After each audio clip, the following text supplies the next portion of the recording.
Imagine you're telling a story about a car accident and you want to say that the car hit the...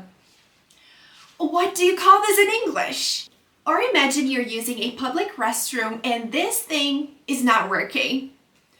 What to call this? Is it a knob or a handle?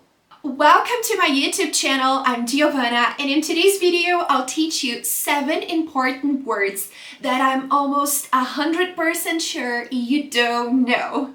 The first word is pole. The pronunciation pole, the O sound at the end. We call it a street pole, light pole, or just a pole. So if you're telling someone about a car crash, you can say that the driver lost control of the car and hit a pole. Hopefully, the driver did not get hurt. It was just a scratch. Yeah. So to hit a pole, street pole, light pole. Now imagine the following scenario. You're sitting next to your friend and you're hungry. And you're not just hungry, but your stomach is even making noises. You know, as if it's telling you, hey, let's grab something to eat. This noise made by the stomach is a verb.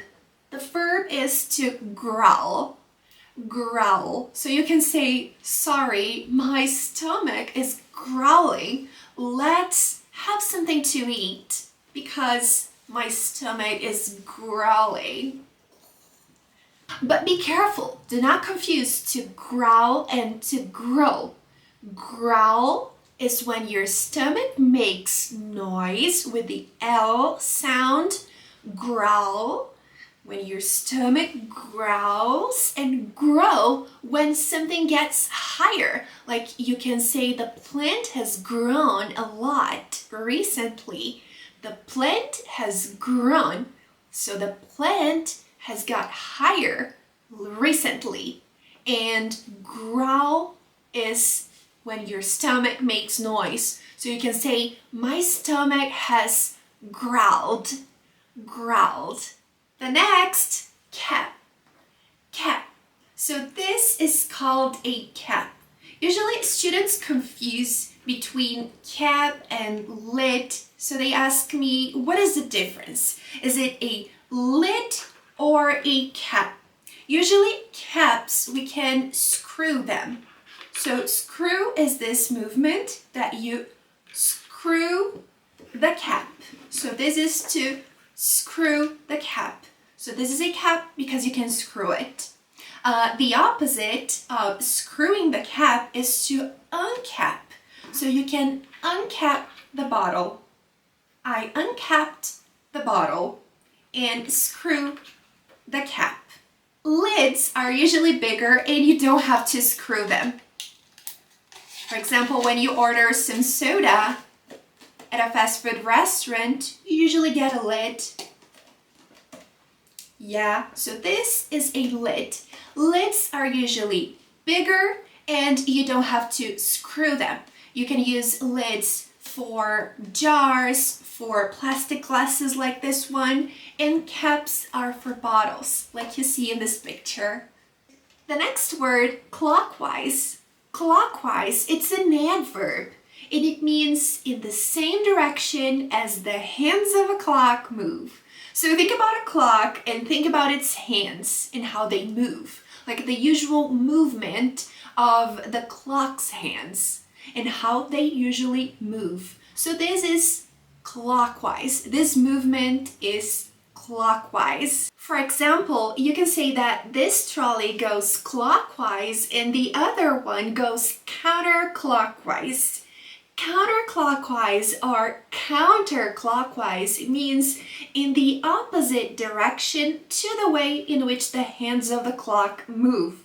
So one trolley goes clockwise in the same way that the hands of a trolley move, and the other trolley goes in the opposite way. The other trolley goes counterclockwise. super useful.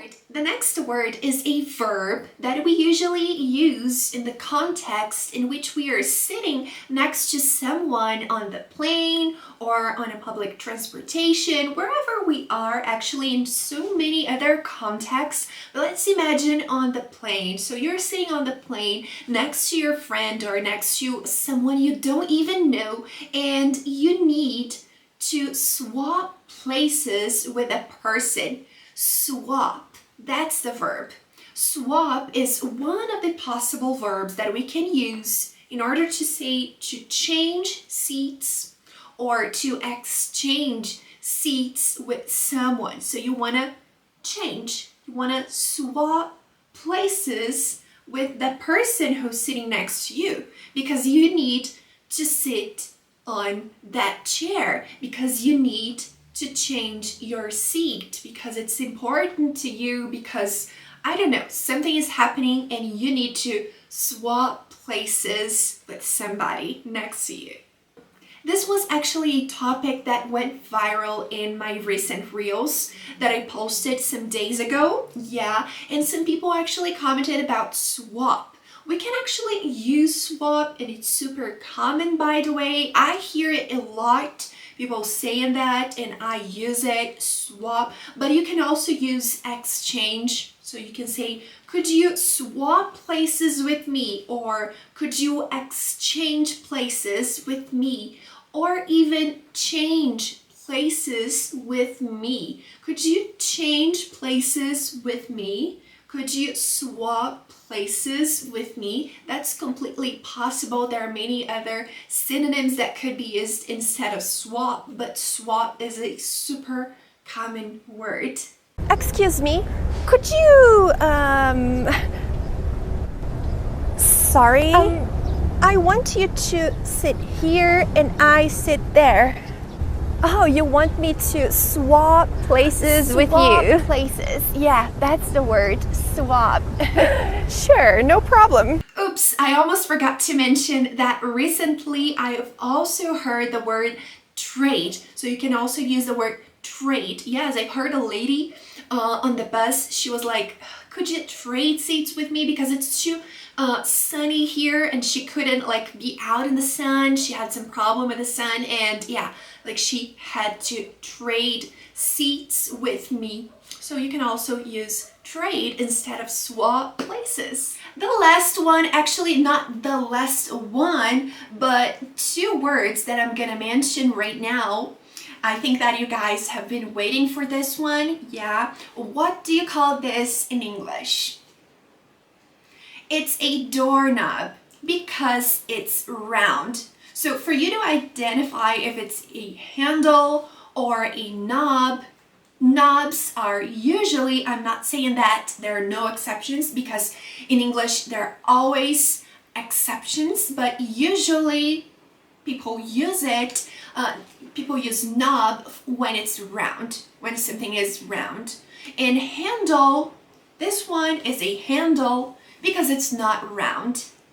How many of these words did you guys know? Tell me in the comments. If you guys already follow me on other social media platforms, you probably knew some of them because some of my videos went viral when I taught them. So I thought, why not bringing it to a long video? Why not making a longer video on YouTube teaching these words, which are super useful, but usually we don't learn them at a regular English courses. We don't learn them often. It's not so common for us to find these words in a book, for example, right? Thank you so much for watching this video. Don't forget to subscribe to my channel, like this video, and share it with a friend who might not know these words in English.